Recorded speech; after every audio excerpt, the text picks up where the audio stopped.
Monsieur le Président de la Conférence Générale, Madame la Directrice Générale, Excellences, Mesdames, Messieurs, je voudrais féliciter chaleureusement Son Excellence Madame Tamara Ratsova pour l'aisance, la compétence et l'efficacité avec lesquelles, depuis 2 ans, il dirige nos délibérations en sa qualité de Président du Conseil exécutif. En prélude aux hommages mérités qui lui seront rendus très prochainement, j'adresse également au Président de la Conférence Générale, Son Excellence M. Santiago Mourao, mes vifs remerciements pour sa présence rassurante à nos côtés tout au long de ce biennium. Madame la Directrice Générale, chère Audrey, je voudrais m'arrêter un peu sur vous. La pression des événements ne nous donne pas toujours le recul nécessaire, suffisant, pour apprécier l'immensité des efforts que vous faites pour permettre à cette organisation de continuer à jouer son rôle dans un contexte de crise mondiale majeure, de rareté des ressources, de risques multiformes qui pèsent sur la paix mondiale. Vous avez entamé votre second mandat à la tête de cette organisation dans un contexte de guerre et au moment où nous tenons cette session, le Moyen-Orient menace de s'embraser. Il vous a fallu vous adapter, vous réinventer pour faire face à ces nombreux défis.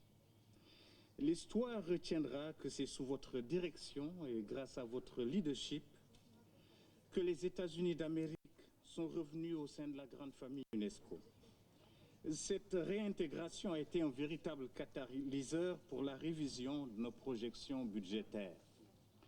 Nous pouvons nous réjouir, en effet, de la perspective d'adopter un cadre budgétaire intégré d'un montant avoisinant les 2 milliards de dollars.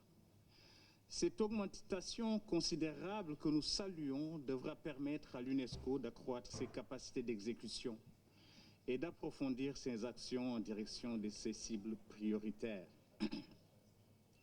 Nous nous félicitons à cet égard des 383,9 millions de dollars réservés à la priorité globale Afrique, soit une hausse, Madame la DG, de plus de 120 millions de dollars par rapport au précédent exercice biennal. La création de nouveaux postes dans le dispositif hors siège, notamment en Afrique, est également une option que nous encourageons et nous vous en félicitons encore. Je voudrais à ce sujet saluer aussi l'annonce par les États-Unis de contributions extra-budgétaires pour encourager les STEM en Afrique et les soutenir.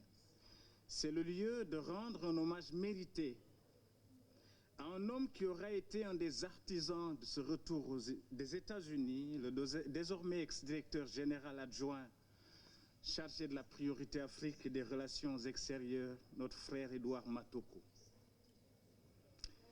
Homme de dialogue, de consensus, il s'est montré à la hauteur de toutes nos attentes en tant qu'Africain, en ayant été pour nous à la fois l'ami, le frère, le mentor, le conseiller et le partenaire stratégique que nous espérions tant. Il convient aussi de féliciter chaleureusement M. Anthony Kouakou Boama pour sa nomination au poste d'ADG pour la priorité Afrique et les relations extérieures. Permettez-moi enfin d'avoir une pensée émue pour notre regretté aîné, l'ambassadeur Amara Camara, qui nous a quittés le 9 septembre dernier. À sa famille, à ses proches, à la délégation de Guinée, au groupe Afrique et à toute la famille UNESCO, je tiens solennellement à présenter mes plus sincères condoléances, qu'il repose en paix. Excellences, Mesdames, Messieurs, la présente session du Conseil exécutif qui précède de quelques semaines la 42e conférence générale est aussi la dernière pour le Sénégal. En effet, nous approchons de l'expiration de notre 2e mandat consécutif sans être candidat à une réélection immédiate. Nous sommes en cela restés fidèles à l'idéal d'une rotation des sièges à pourvoir entre États membres. Le Sénégal est candidat à l'élection au comité du patrimoine mondial et nous voudrions à ce propos solliciter le soutien de tous les États pour les élections qui se déroulent en novembre. Permettez-moi de jeter un bref regard sur nos positions depuis notre entrée au Conseil exécutif. Le multilatéralisme est pour nous, Madame la DG, un humanisme.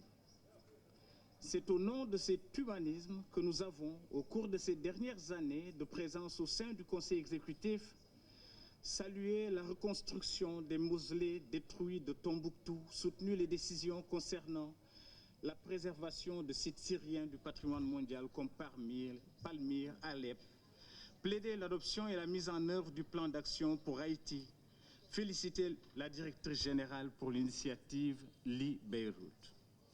Lors de la 7e session extraordinaire du Conseil exécutif, notre amendement était un rappel au respect universel des libertés fondamentales pour tous, sans distinction de race, de sexe, de langue ou de religion.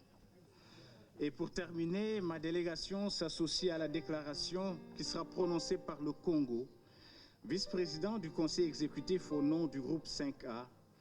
Et je voudrais en profiter pour saluer le travail abattu, l'excellent travail abattu par notre frère Henri Osebi, ambassadeur du Congo, dont le mandat s'achève avec le présent Conseil exécutif.